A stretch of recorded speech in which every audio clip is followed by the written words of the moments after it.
Catherine Hedin a Zoe Spalding. Mae'r triawd yma wedi bod gyda ni yn y siop 2 gwaith o'r blaen, ac oedd Victor yn deitha fi gynnefach mae 10 mlynedd yn ôl union oedd y tro cyntaf yn ni'n ei gwrdd.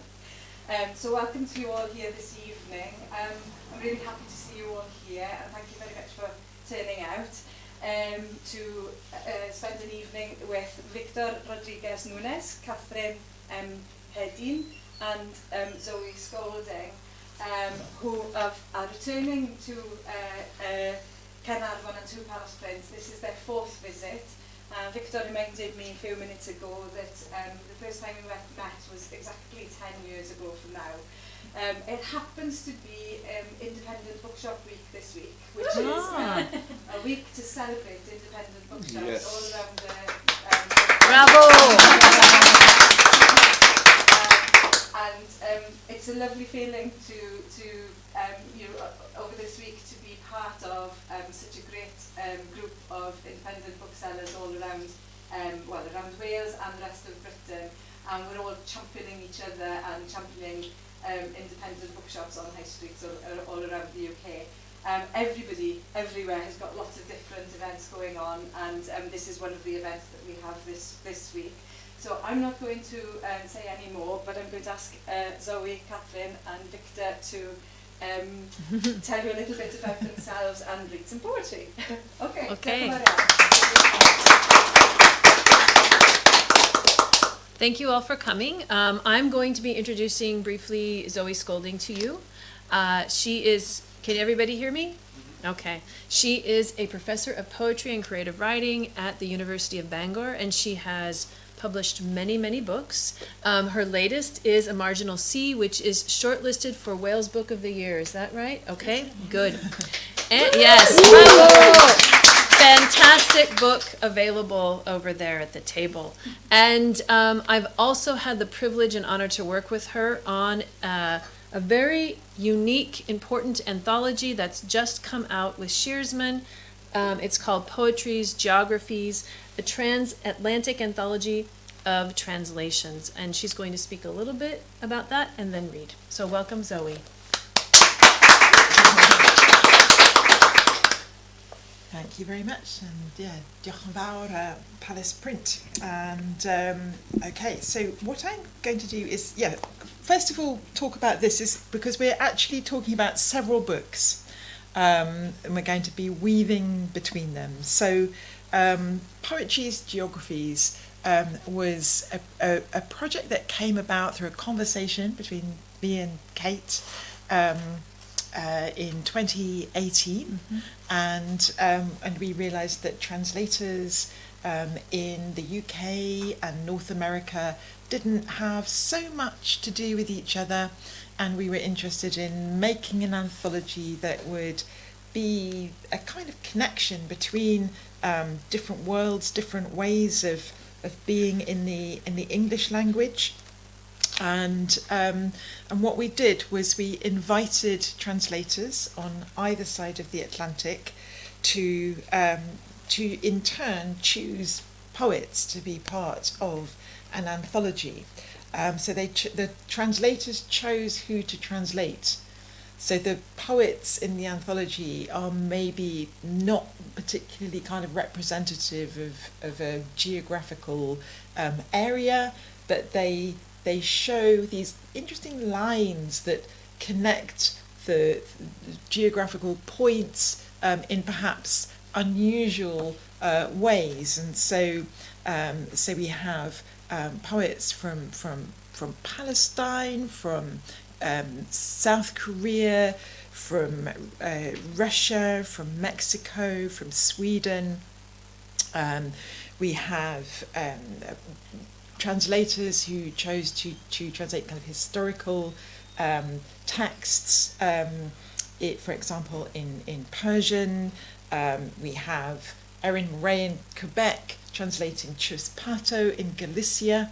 And so if you think about the threads that this draws as it connects across the Atlantic, it's perhaps makes some unexpected connections. We also included some of our own translations, and you're going to hear those this evening. So you're going to hear in a little while Kate translating Victor, and I will also read my translation from this anthology, which was a really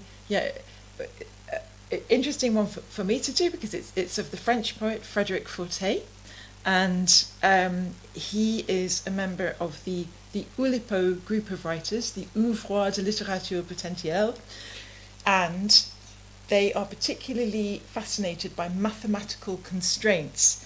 And so he wrote a sequence of poems where every line of the poem has a number of syllables corresponding to a prime number in a particular pattern.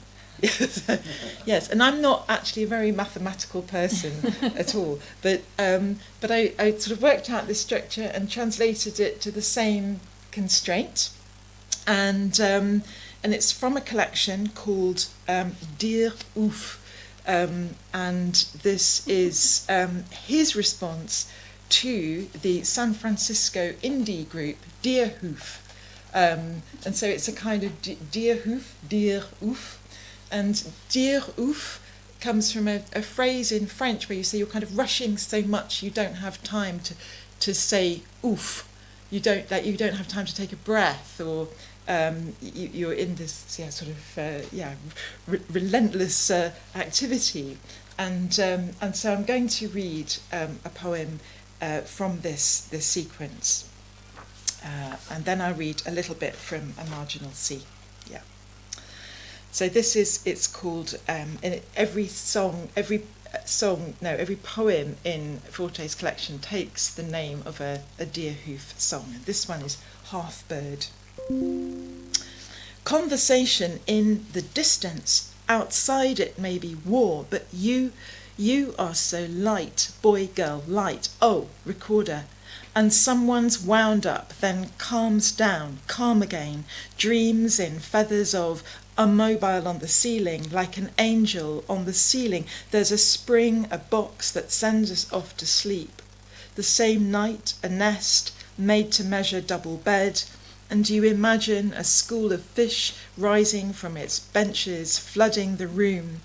What would you call these sounds there in the Middle Ages, in the middle of life? Glockenspiel? Not really, maybe falling snow, or mounting an expedition in branches and then realizing that you'd always lived there, always facing into the sun, even when it hits in time, runs backwards. So if I'm bird in the nocturnal mode, then I'm among remembered things, and the hidden danger can, in another language, carry another name, which is not tsunami. This little refrain is able to resist winds exceeding, etc. Balanced on a thread, sing in loops, singing until you're stripped naked. You start with a line and produce an electric emotion with 3 times nothing, a little savage in the bathroom. The adventure could terminate right there, but there is also this coda in the form of postscript. In the forests of southeast Australia, the superb lyrebird perfectly imitates sounds, natural songs of other birds, and even the sound of the pneumatic drill.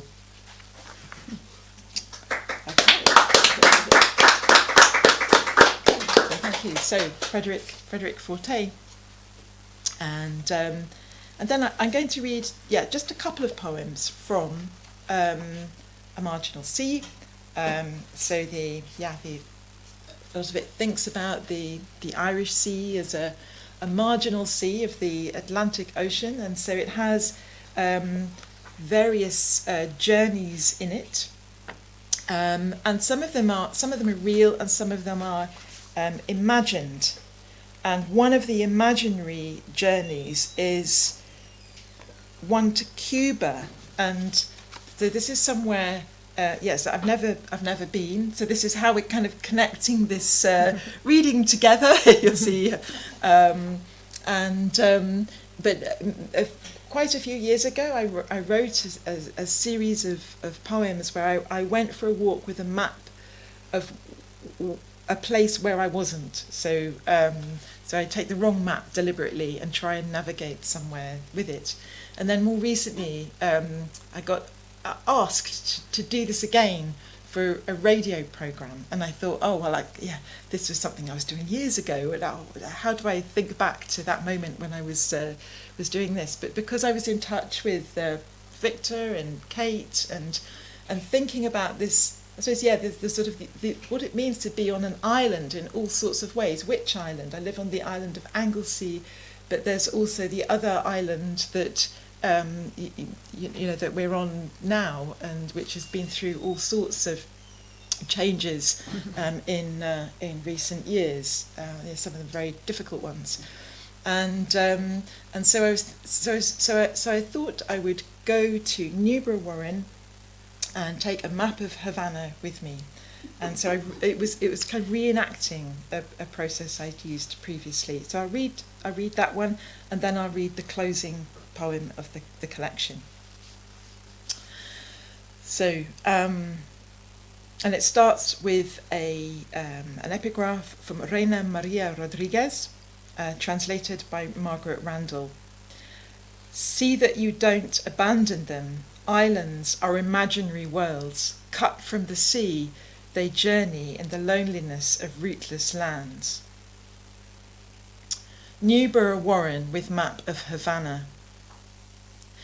Now you see it, now, not that island but another where birds call back to themselves, a stone chat grating rocks, a sedge warbler riffing on the songs it stole from everywhere.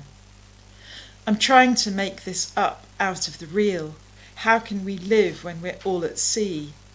The music inside shatters on exposure to the air. Invisible bodies in the streets move through me, in a footstep, a gesture. A balcony collapses, the lights blink out.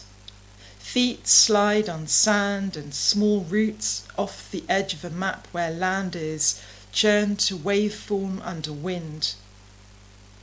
A marsh harrier turns overhead, the far-off drone of planes. The warmth is wrong, it should be raining in another language. Lluvia, the sudden downpour between synapses, where revolution is letters reflected in a window. Whose struggle is that? Whose logo? And it's this way to the Malecon, to look out over the Menai Strait, where the sea pulls every island to itself. A blue expanse holds the sky flat.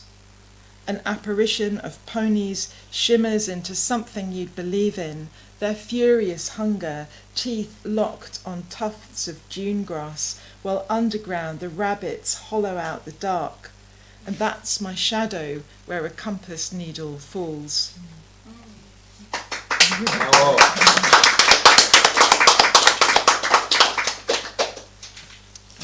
And I will, I'll finish with marginalia, and yes, it's all, it goes down the edge of the page, so as if like it's something written in the, I was thinking of page margins as well. Mm-hmm. Okay. We'd hoped to see the aurora borealis, as if another sky could open on the same horizon, but we're staring at the edge of an island drawing in. What's walking in me, what's talking in the swell of a marginal sea of the Atlantic Ocean, the unseen outline of what hasn't yet arrived, where codes in me break into unsingable sound, unsoundable song. Hard to see which way is north or up, given that a bear looks so little like a bear, a lion so unlike a lion. This is where we are now, on a small burning planet, where vegetables are marked with flags and days inch by in columns. What fills the spaces? What patterns? What margins of error? Underneath the head's own hum, faces turn to wind, where summer chatters on the wires, What key does your ear sing in? Tell me how to rearrange the chords in the brain. Sing it once more in sediments. Now we're listening to the foldback. Suddenly lucid and awake, still a statue filling up space, a memorial to the wrong battle everyone wants to forget. But whose dream do you remember? If you can't smell it, are you sure that it exists? In black and white film where steam from coffee must be translated by subtitles, the scent of music. Now chip off the letters as the lone and level microplastics drift from view.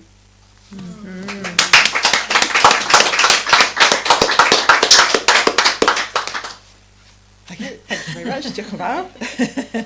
And so we're weaving back again into poetry's geographies, and it's great to have Catherine M. Hadeen with us here this evening. And so she is a translator, an essayist, specialist in Latin American poetry, and she has translated a number of remarkable poets with remarkable translations, which have gathered many commendations, a finalist for the Best Translated Book Award and the National Translation Award, recipient of many grants and so on. She works with Action Books to take poetry in translation, especially to new audiences. So she's professor of Spanish at Kenyon College, and a wonderful collaborator on poetry's geographies. And it's lovely to have you here, Kate. Thank you. And I'm going to be introducing Victor Rodriguez Nunez, who was born in Havana in 1955. He's the only one who gets to say the year that he was born in. He is one of Cuba's most outstanding contemporary writers. He has published, the number changes constantly, so I'm just going to use the one that's here. You have brought out over 70 collections of poetry, of his poetry been published throughout the world. He has been a recipient of many literary prizes in Spain, including the coveted Loewe Prize. He received that in 2015. His selected poems have been translated into a really long list of languages, though not completely Welsh yet, but we're working on that. And he has read his poetry in more than 50 countries. Oh, should I? Yeah, okay, great. He divides his time between Gambier, Ohio, where he is a professor of Spanish at Kenyon College, and Havana. And we are here tonight to read from his latest book in the UK called Rebel Matter, Poems 2000 to 2021, that has recently come out with Shearsman Books. The most recent. Latest is different than last. Okay. That's a weird translation in Spanish, but latest means the most recent. Well, thank you so much, you all, for coming. Thank you to Palace Print. This is the fourth time that I read in Palace Print. The last one was last year, and but one of the most important reading in my life was 10 years ago in this place. At that time I was writing a book that finally will be published this fall, and there are many Welsh poems there. You will see. One day we will present that book here. And I am so happy to have this book published in the UK. And I will read some of the poems that are in this. It's an anthology of some poems from books published since 2000. I published a bunch of books before 2000 too. I'm really getting old. Intemperies. And I will read in Spanish, and Kate will read her translation into English. Intemperies. La lluvia con alma de alcantarilla, el camión ambarino que pasa echando espuma, agua venida menos que se emposa frente a la barbería, el ciclista sin rumbo que solo se cubre con un bolero. Aunque el trueno la nombre, la manzana no respeta la lluvia. Nada espera que escampe y todo sigue su muy seco curso. Debe ser calor en este poema como cuando ha llovido en campanario y del asfalto brota un arco iris, pétalos herrumbrosos, espejos donde nadie se ha mirado, y el sol comienza a recoger las sílabas, los añicos de nube, las heridas radiantes, la convulsa ilusión. Esparce sus semillas el reloj, germinan en la brisa que solo han removido tus caderas. La palma sobre el muro, el cantero de tilo, todo va a florecer si la lluvia cumple sus amenazas. Vuelve a cruzar el camión amarillo, tolvanera de música, hace un sol sin pulir sobre el banco de la carpintería, relumbra el policía vigilado desde la cuartería que se apresta al bembé.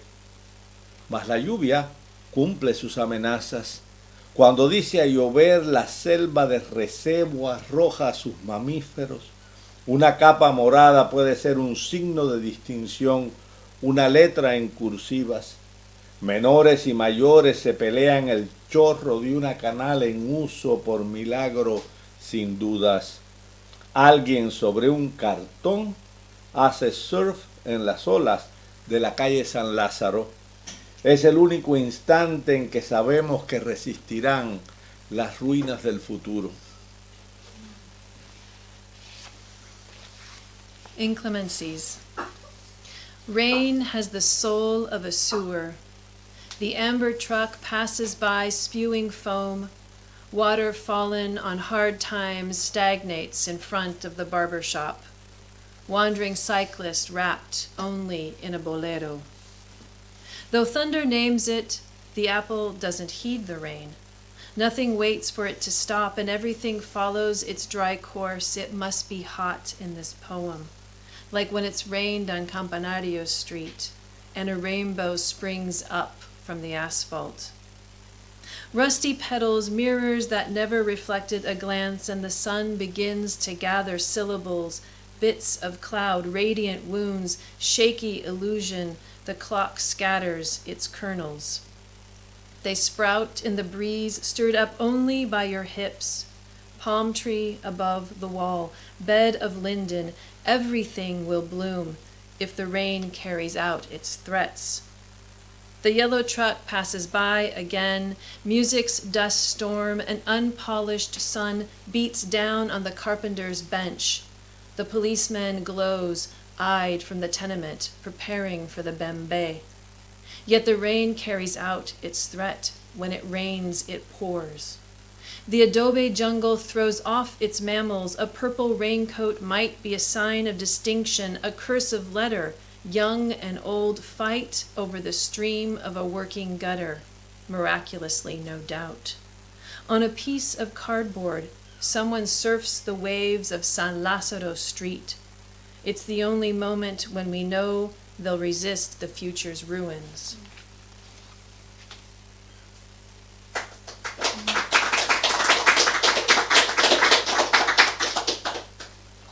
In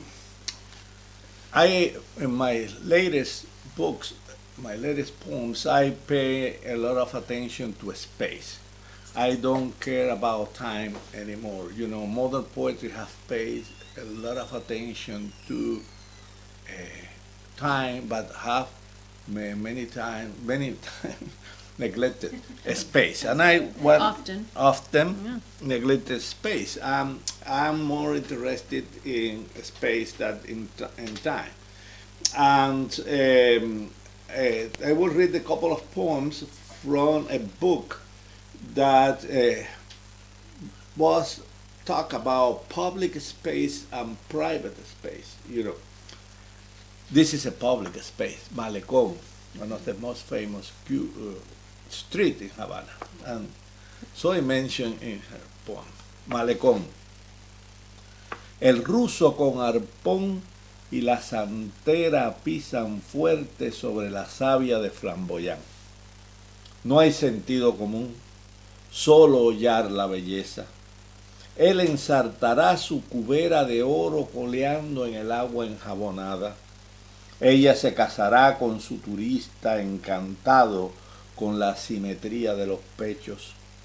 Todo en la misma tarde en que el sol decidió quedarse fijo. Sin embargo, la lluvia se apersona, se filtra entre las ruinas. Cuando la noche vuelva encontrará desilusión en sal. Malecón. The Russian with his harpoon and the santera trample the flamboyant tree pitch. There's no common sense, only treading on beauty. He'll string his cubera snapper, wagging its tail in the soapy water. She'll marry her tourist, bewitched by the asymmetry of her breasts. All of it on the same evening when the sun decided to stay still, and still the rain appears in person, leaks among the ruins. When night returns, it will find disillusion in salt.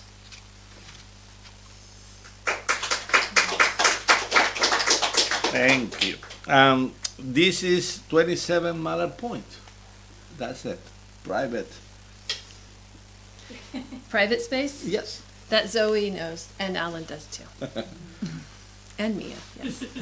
De súbito, en tu casa, que ya no reconoces, ni te reconoce, peor aún, aunque has dejado fibras de ADN en todas sus aristas y has cargado contigo varios cielos, algún fondo de mar, ya ves, no te será dado volver a orillas de este lago imaginado, se olvidará tu lengua, se dirán cosas con letras inútiles. No te quites esa sombra arrugada ni la mirada zurda. Aquí también eres un extranjero. 27 Mallard Point. It's our address. Okay? Suddenly at the home you no longer recognize, and worse still, doesn't recognize you, though you've left DNA fibers on all its edges, and you've lugged with you various skies, some sea bottoms. Now you know no return for you. At the shores of this imagined lake, your language will be forgotten. Things with useless letters uttered. Don't shake off that wrinkled shadow or the leftist gaze. Here you are a stranger too. And I think it's time to read the poems. And then do you want to do Paseo de Prado or no? What do you think? Let's do Paseo de Prado, Okay. and then we'll do Well, another just one more with from this book. Havana flavor. Paseo del Prado is another famous street in Havana. Este país se nos fue de los pies y tomó otro camino con su densa rutina que ni una rumba puede alebrestar. Mulatas legendarias abanican la espera maduras de calor y chinos hacen colas sonrientes a las puertas de nada. País de reggaetón, doble moneda, estridencia ideológica, donde lo único decente es el sol. País alzado en ruinas triangulares, sin aire en la escalera, que ya no queda aquí, ni regresa contigo. Paseo del Prado. This country's gotten out of foot. It took another way with its dense routine not even a rumba could upset. Legendary mulatas fanning their weight, ripe with heat, and chinos in line smile at the doors of nothing. Country of reggaeton, dual currency, ideological stridency, where the only thing decent is the sun. Country resolute in triangular ruins, breathless on the stairs, no longer here or returning with you. Well, and gracias. And the last poems is something very important for me because you will hear a translation into Welsh too. And I don't have copy of the text in Spanish, and I will have to be, you know, like one of those young people who read from the cell phone. Okay, and we'll try to do my best. It's a book called El Cuaderno de la Rata Almizclera. The Muskrat Notebook. And this is, I'm paying more and more attention to nature. When I was living in Cuba, nature was transparent. I didn't see nature, even though I make a lot of reference to nature. But living in Ohio, in the north of the United States, nature have been, you know, I'm more conscious about nature. And the different flowers, different animals. Like, I don't remember the year, but long time ago, let's say, a muskrat moved to nearby my window. And it was winter, and was a really, really nasty winter. And we spent the whole winter looking at each other. You know, and I start imagining what the muskrat think about me. And sometimes I didn't feel, you know, that it's not exactly a dialogue, but the whole, I wrote the whole book and have been one of my successful book. If you can talk, you know, about a poetry book being successful. And I will read 3 poems. We will read in... So we're going to read Spanish, English, and Right. then, Okay. Okay. Número 5 está dedicado a Jean Portant. Con su carbón la rata puede atizar el brillo y apagar la mudez. Imagen en astillas, mensaje que fluye a contracorriente. Con su cisco la rata ante el viento en jirones, hielo crudo. Lunas que no desisten, la nada se da vuelta, forma comprometida, y la gracia almizclada en los soles que no pudieron ser, cuando el hielo devela la nerviosa osamenta de las cosas, vigilaba latente al recaudo de toda condición, cuando el torrente cuaja al pie de la impureza de los sauces, agitaba en el sueño sumergido las ondas del estar. The Muskrat Notebook, number 5, for Jean Portant. With its coal, the rat can stir up the glow and put out the muteness, image in splinters, message flowing cross-current. With its culm, the rat, before the wind in shreds, raw ice, moons not giving up, the nothingness turns upside down, committed form. What about the musky grace in the sun's helpless to be? When the ice reveals the nervous bony structure of things, did it keep watch safe and sound from any condition? When the torrent curdles at the foot of willow impurity, in the underwater dream did it shake the waves of staying? I Jean Portant, rhif 5.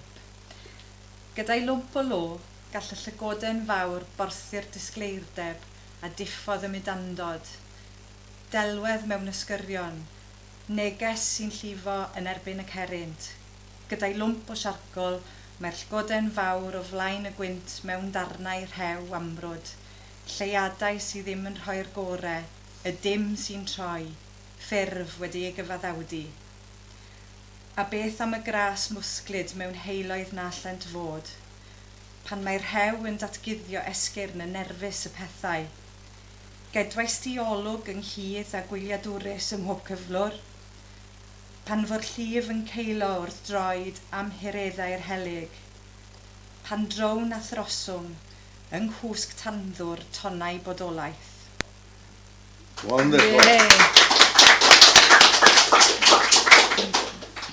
Who is the author of the translation? Iawn, Grieg Mew sydd wedi cyfieithu'r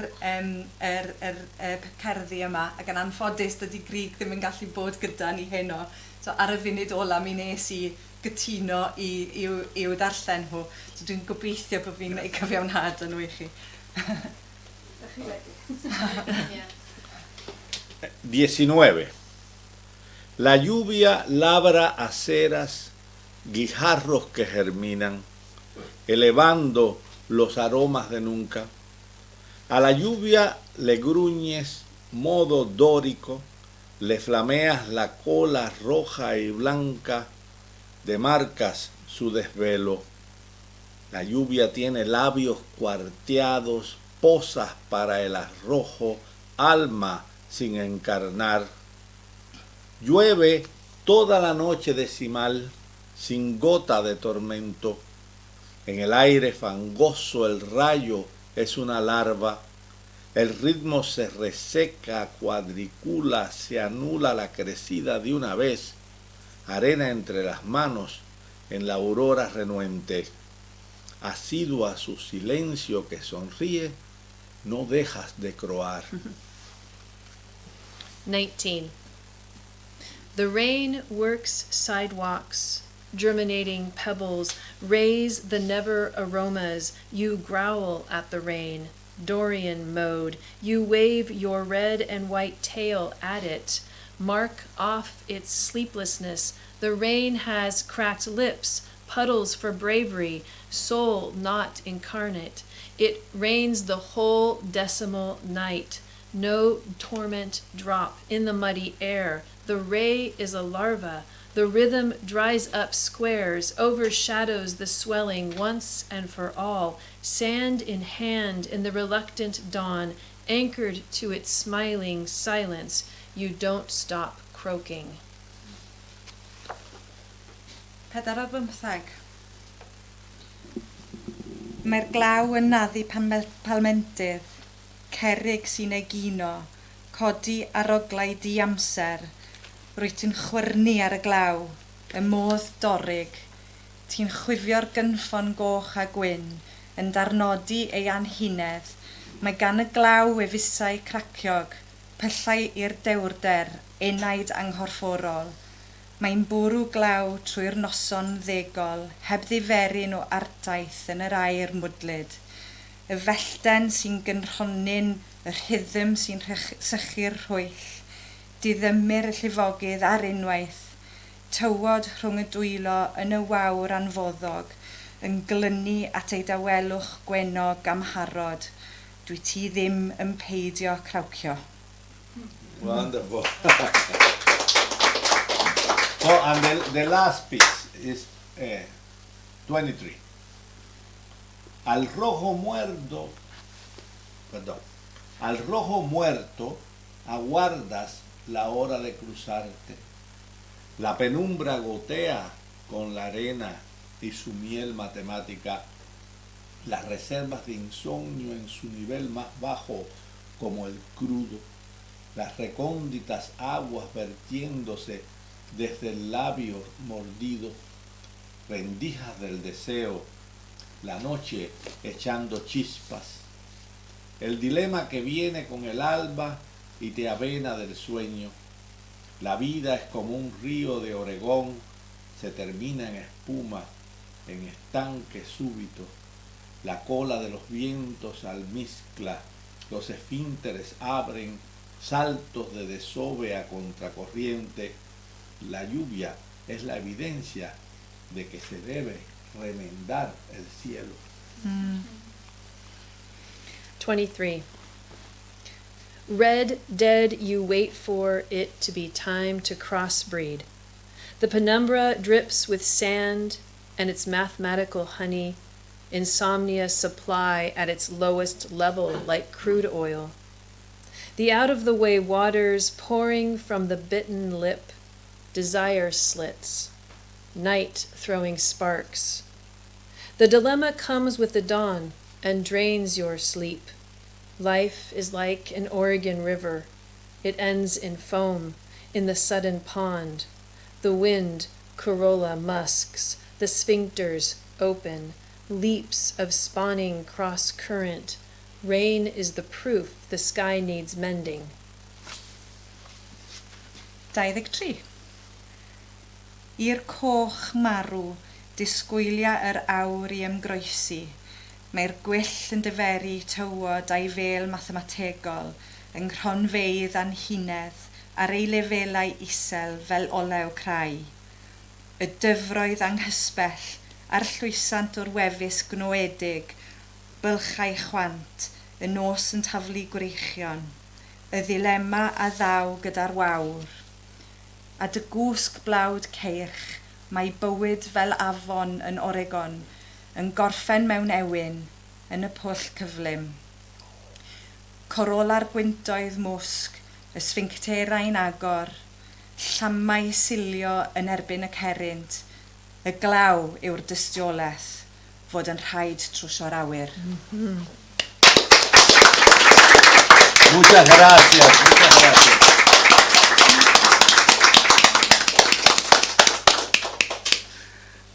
If you have questions, if you can answer, it's even better. And if Zoe wants... Unrhyw un? Efo cwestiwn? Neu sylw? Neu... We answered everything, I I guess. think so, yeah. Wel, diolch yn fawr iawn, Victor, Catherine a Zoe. Mae yna chydig bach o fwyd fan hyn a mae yna ddigon o ddiod ar ôl. So I just think we need to thank Zoe, Victor and Catherine again. And don't rush off because there's plenty of food back here as well. We'll bring that out in a minute.